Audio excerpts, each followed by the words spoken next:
In the town of Harvest, a young man wakes up suddenly.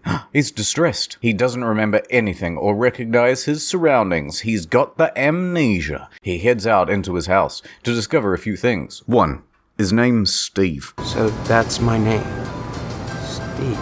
2. It appears to be the year 1958. Come to think of it, this whole place looks totally retro. 3. He has a little brother named Hank who loves to watch cowboys on the telly. 4. He has a mum. I'm your mother! She has an affinity for baking cookies and doesn't believe that Steve has amnesia. I've lost my memory. Do you believe me?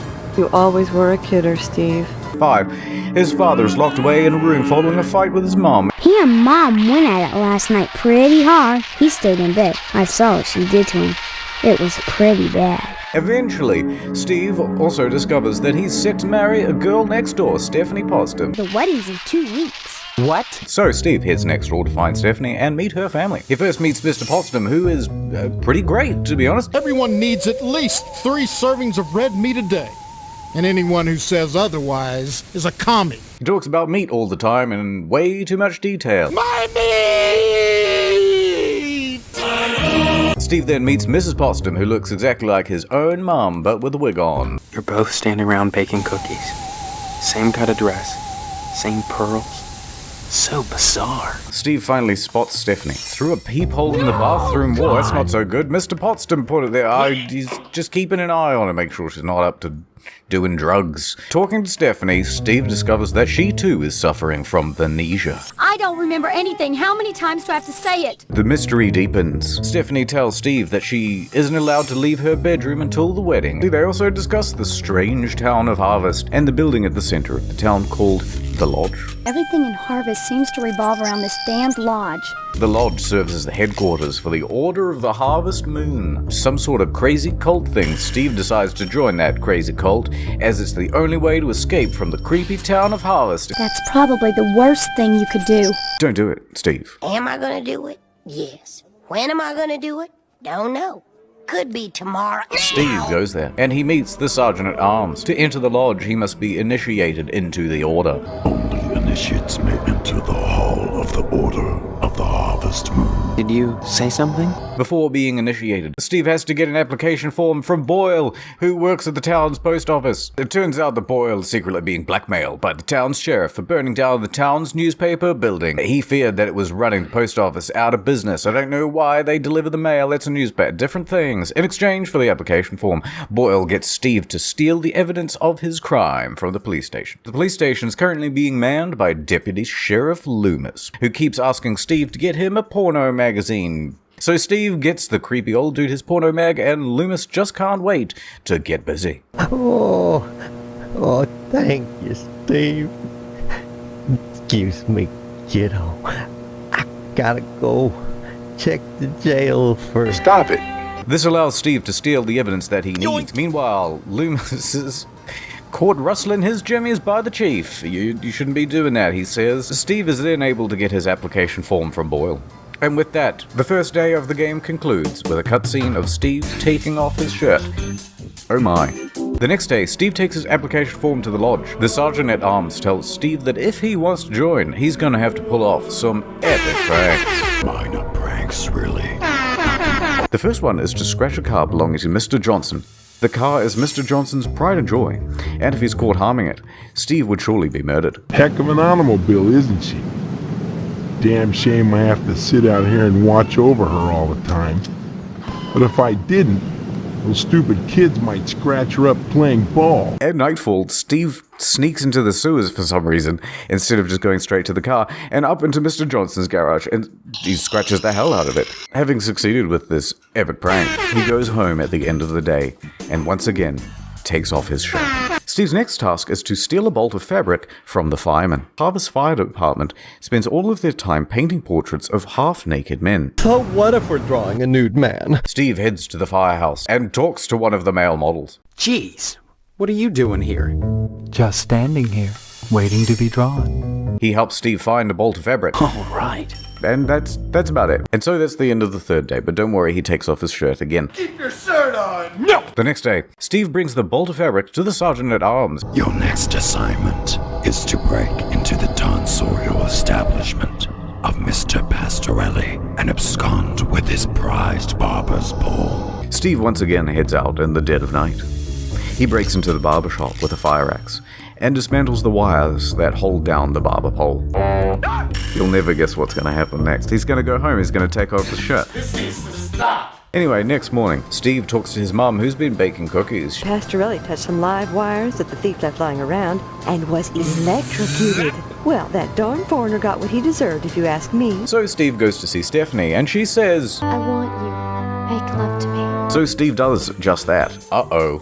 You forgot about the peephole in the bathroom. Hey, Vsauce! Michael here. Steve, are you coming back to bed? No, I've got to go to the lodge. So he heads down there, and the Sergeant-at-Arms gives him his last epic prank. Your final assignment is to set a fire in DNA's diner. Oh, that's hot. That's hot. Once again, in the dead of night, Steve heads to the DNA diner. He turns on the gas stove and lights a match, burning the place to the ground. Nice job. Anyway, pop quiz time. What happens next? Does he A. take off his shirt, B. take off his shirt, C. remove his torso attire, or D. all of the above? Actually, it's E. He takes off his shirt. Steve heads to the burnt husk of the DNA diner to discover that the destruction of the diner has driven the owner to kill herself and her child. I've tried so hard to keep on fighting. Did I never treat you right? This diner he left us was all we had. I need to know what I've done wrong. Not Karen and I can't go on. You can write it in a letter. I've got to be stronger than this before. Way to go, Steve. Time to go check up on Stephanie. She has become more depressed. Steve says, "What can I do to comfort you?" And she says the only remedy is some vitamin D. Do it to me. Now. They ignore the peephole once more. You freaking bricks! When will you learn? Steve then tells Stephanie all about the deadly prank challenges in order to join Team 10, and she is terribly upset. That doesn't change the fact that you killed him. This initiation killed him. Oh look, Steve's back at the lodge. He speaks to the Sergeant-at-Arms, and it turns out that all of these tasks weren't in fact an initiation at all. They were just some errands that he needed to run. Ha! Got him! And it was all a test to see whether or not he would be worthy. Well, just... An invitation shall be forthcoming. How I recognize this sign? You will know when you receive the invitation. Bring it here, and your initiation shall begin. It turns out the sign is finding a disembodied skull and spinal cord on Stephanie's bed. No one can be really sure if the remains belong to Stephanie, but it kind of looks like her. All in all, I'd say this was death by natural causes. Natural causes? You can't live without a spinal cord, son. Conveniently, the invitation to the club is right next to this whole mess. Just smush that over. Steve brings this invitation to the Sergeant-at-Arms, but psych, it's not actually an invitation. The spinal cord is the invitation, of course. So Steve has to break into Stephanie's tomb and inexplicably fight a dog and retrieve the spinal cord and bring it back to the lodge. Yoink. Finally, Steve can get into the lodge. To get through it, he'll need this ceremonial dagger, which the Sergeant-at-Arms gives to him. Thanks, you're welcome. But where is Stephanie, though? Oh, maybe you'll find your answers on the second floor. We must save Stephanie. First floor.